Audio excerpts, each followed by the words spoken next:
저는 상사님들이랑 해당 사항에 대해서 더 솔직하게 이야기해 보려고 할 것 같습니다. 어이씨, 솔직하게 좋잖아요. 뭐 이렇게 얘기 안 했죠. 물론 여러분들이 제가 또 너무 또 연기 욕심에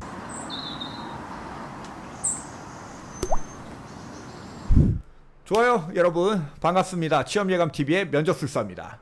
제가 얼마 전부터 블로그에 오늘의 면접 질문이라는 걸 올리기 시작했습니다. 벌써 한 15일 정도 올렸던 것 같아요. 그래서 많은 친구들이 매번 그 질문에다가 답글을 막 20-30개씩 달아놨는데, 오늘 그 중에 한 가지 주제를 가지고 이야기를 좀 나눠보도록 하겠습니다. 자, 상사가 불합리한 일을 시켰다. 어떻게 대처할 것인가? 네, 뭐 좋은 질문이죠. 이런 질문들 굉장히 많이 나옵니다. 조직 적응력을 체크하는 문제고, 근데 놀랍게도 과거와 달리 요즘에는 답변 트렌드가 조금은 변화해야 되는 상황이에요. 여러분들이 과거에 저도 그렇게 가르쳤어요. 수업 시간에 저도 이런 질문이 나오면 답은 정해져 있다. 답정너다. 그러니까 무슨 답을 해야 되냐? 이런 답을 하라고 시켰습니다. 비윤리적인 일이 아니라면, 불합리적인 업무라고 하더라도 우선은 따르겠다. 왜냐하면 그럴 만한 이유가 있을 것이라고 생각하고 따르겠으나, 많이 불합리한 지시가 계속적이라면 1대1 면담을 요청해서 지시를 내리신 이유에 대해 정중히 여쭤보고 뭐 의견을 조심스럽게 말씀드릴 것 같다. 네, 이게 틀린 답은 아닙니다. 여러분들 잘 생각해 보세요. 절대 틀린 답은 아니에요. 아주 좋은 답인데, 문제는 뭐냐 하면, 여러분들이 이 질문에 답글을 정확히 18명이 달아줬는데 그들 18명의 답이 전부 다 똑같은 답을 했습니다. 한번 살펴볼까요? 두 번째 친구가 단 답이에요. 저라면 불합리하다는 생각이 들어도 우선은 상사의 지시에 따르겠대. 왜냐하면 당장에는 상사가 불합리한 지시를 할 수밖에 없는 상황일 수 있다고 이해할 수 있대. 이게 무슨 말이야? 이거 뭔가 말부터가 좀 이상한데. 그리고 난 후에도 계속 불합리한 어쩌고. 이거 놀랍지 않아요? 이 위에 있는 친구랑 아래에 있는 친구가 다른 친구예요, 여러분들. 뭐 이상하지 않아? 답이 똑같잖아. 계속 불합리하다는 생각이 든다면 1대1 면담을 요청해서, 계속적이라면 1대, 이거 어디에서 누군가가 분명히 유튜브 채널에서 이렇게 답하라고 가이드를 줬을 겁니다. 여러분들, 이게 가장 큰 문제점 중에 하나예요. 요즘에 면접에 들어가면, 제가 저번에 왜 유튜브를 하다가 그만뒀는지에 대해서 한번 죄송합니다라는 영상을 올린 적이 있죠. 그때 말씀드렸을 겁니다. 요즘에 면접을 보면 들어오는 친구들이 똑같은 질문에 정확히 똑같은 답을 하는 경우가 굉장히 많습니다. 그러면 이상해. 뭐야 이거? 이거 어디서 누가 그렇게 가이드를 주나? 면접 학원에 다녔나? 저 같은 사람이 누군가 가르쳐줬나? 이렇게 생각이 들고 의심스럽게 돼요. 왜냐하면 여러분들 입사하면 요즘에 이 밀레니얼 세대들은 상사의 지시에 무조건 따르지 않아요. 아무도 안 그래. 그냥 이거 불합리한 것 같은데요, 팀장님. 좀 아닌 것 같습니다. 뭐 이렇게 대놓고 얘기한다고 보통. 근데 다 이렇게 얘기하면 그게 진실되게 안 느껴지겠죠. 조금은 다른 답을 하는 게 중요해요. 어떤 친구는 이런 답을 했어요. 밥만 굶기지 않는다면 성실히 하겠대. 저는 차라리 이게 나쁘지 않다고 봐요. 예. 차라리 이렇게 이야기하면 면접관들이 허탈해서 웃을 거거든. 그렇게 웃고 나서 약간 농담 섞인 답변을 드렸지만, 정말로 제가 입사하면 얼마나 열심히 하고 싶은지에 대해서 각오를 말씀드렸습니다. 뭐 이런 식으로 그냥 넘기는 정도? 예, 그 정도도 뭐 나쁘지 않다고 봅니다. 근데 다른 것들 계속 살펴보도록 할게요. 4번. 먼저 그러한 지시사항이 내리는 구체적인 이유를 물을 거래. 그리고 그것이 회사 내 법규나 사회적으로 문제를 일으키는 행위라면 반대 의사를 표하겠대. 만약 그 이외에도 부당한 일을 계속 이행한다면 회사 측에 알리겠대. 네, 요거는 뭐 괜찮을 수 있는데, 요거는 공기업에서는 굉장히 요런 답변들이 정답이라고 많이들 이야기하죠.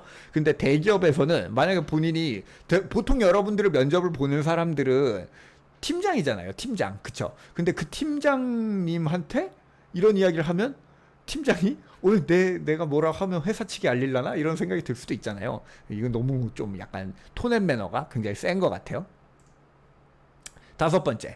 우선 불합리한 업무의 기준을 고려해 볼 것 같대요. 제가 생각했을 때 불합리한 일이라면 저는 일단 시키는 대로 업무를 진행해 볼 것 같대요. 인턴으로 일할 당시에 자신의 경험을 끌어다가 또 얘기했습니다.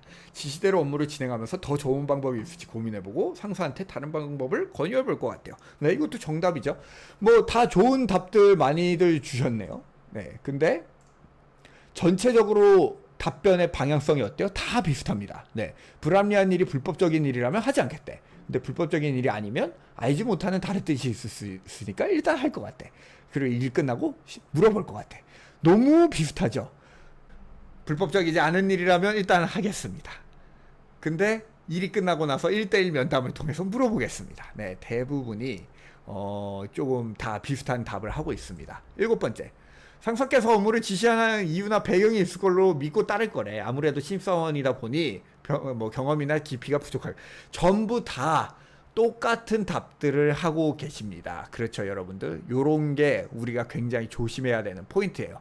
저는 그래서 제가 만약에 요즘에 면접을 본다고 한다면 저는 요런 답을 할 것 같아요. 이게 좋은지 나쁜지 정답은 없어요. 왜냐하면 이 앞에서 살펴봤던 7가지의 답변들 대부분 비슷한 톤앤 매너지만 이걸 아직도 좋아하는 면접관들도 있습니다. 무조건 정답을 듣기를 좋아하고 약간 꼰대 같은 어르신들은 아직도 이런 답을 좋아할 수도 있어요. 하지만 저 같으면 요즘에는 이런 면접 답변을 한번 얘기해 볼 것 같아요. 한번 해볼게요.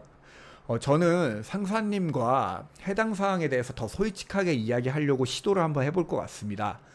팀플레이에 있어서 가장 중요한 것 중 하나는 신뢰입니다.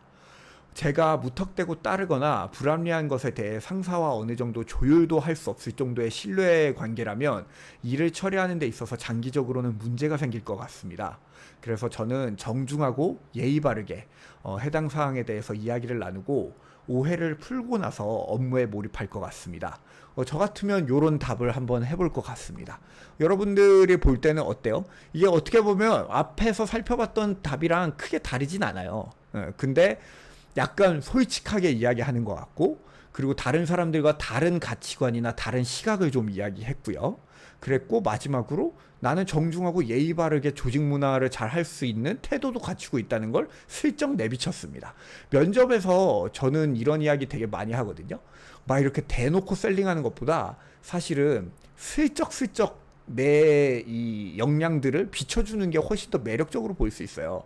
그래서 여러분들이 이런 답을 하는 데는 3가지 포인트가 있는데요. 첫 번째로는 약간은 진솔하게 이야기하되 정중하게 이야기해야 됩니다. 그러니까 톤앤 매너가 제가 방금 전에 보면 저는 상사님들이랑 해당 사항에 대해서 더 솔직하게 이야기해 보려고 할 것 같습니다. 어이씨, 솔직하게 좋잖아요. 뭐 이렇게 얘기 안 했죠. 물론 여러분들이 제가 또 너무 또 연기 욕심에 이상한 얘기를 해버렸네.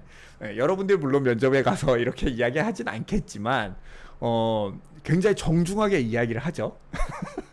네, 갑자기 연기를 해버려서 죄송합니다. 네, 정중하게 이야기하는 게 굉장히 포인트예요. 이런 자신만의 의견을 이야기할 때는 진솔하고 정중하고 그리고 겸손하게 이야기를 하는 게 굉장히 좋습니다. 두 번째로는 선이 있어요. 선이. 우리가 선을 넘기면 안 되죠. 회사에서 선을 넘는 게 있으면 안 됩니다. 조직 적응력이 없어 보일 정도로 너무 강력하게 이야기를 하거나 그거에 위배될 정도로 저는 그런 거는 용납할 수 없습니다. 상사가 불합리한 시키면 저는 안 따를 겁니다. 뭐 이렇게 한다거나 이렇게 하면 안 될 거예요. 그리고 3번째로 자신의 생각과 가치관이 묻어나오게 답변을 구성해보는, 저는 이게 제일 중요하다고 생각해요. 면접에서 여러분들이 요즘에 면접 같은 제 유튜브를 보면서도 그런 생각을 할 수도 있지만 면접에서 자신의 생각을 그리고 가치관을 똑부러지게 이야기하는 게 굉장히 중요하거든요. 그걸 잘하는 친구들은 딱 면접이 끝나고 나면 면접관들이 저 친구는 사람이 인생을 제대로 똑부러지게 살았구만 이런 느낌이 들어요. 그래서 그런 거를 전해주려면 본인의 생각을 굉장히 톤앤 매너를 부드럽게 해서 전달하는 걸 연습을 많이 하셔야 되는데, 그렇기 때문에 여러분이 좀 이런 전달력 이런 연습을 좀 많이 하셨으면 좋겠어요. 네, 요 3가지를 잊지 말고 여러분들이 면접을 볼 때 좀 답변 구성을 해봤으면 좋겠습니다. 앞서서 살펴봤던 답이 틀린 답은 아니죠. 여러분들이 보시기에도 저런 답을 하라고 많이들 이야기할 거예요. 저도 옛날에는 그랬고요. 근데 요즘에는 면접 트렌드가 바뀌었고 지금은 어느 정도 다른 사람들과 차별화되는 답을 하면 좋을 것 같다. 지금 오늘 살펴봤던 이 면접 답변도 제가 이거 유튜브에 올릴 건데, 이 유튜브에 올리는 순간 여러분들이 쓰시면 식상한 답변이 될 수 있습니다. 그러니까 우리 자신만의 답변을 꼭 만드시기를 저는 부탁을 드리고, 지금 라이브 방송을 하고 있는데 저희 와이프가 아이스크림을 꺼내 먹으러 와가지고 냉장고를 열고 소리를 내고 있는데, 네, 엑셀런트를 하나 들고 들어가고 계십니다. 네, 얼른 들어가세요. 네. 네, 좋아요. 좋습니다, 여러분. 오늘 12시 40분이야 벌써. 라이브 방송 굉장히 오랫동안 했네요. 1시간 정도 한 것 같아요. 오늘 도움이 많이 됐나요? 도움이 많이 됐어요? 네, 좋습니다. 고마워요. 엑설런트 좋아하나요? 난 저게 아직도 파는지 처음 알았어. 엑설런트를. 네. 아무쪼록 우리 친구들 오늘도 고생 많았고요. 도움이 많이 됐기를 바라면서 다음번에 또 만나도록 하겠습니다. 아시겠죠? 그러면 안녕히 계세요. 좋은 밤 되시고요. 자기 전에 자소서 한 편 쓰고 주무세요. 안녕. 네. 고마워요. 다들 고맙습니다.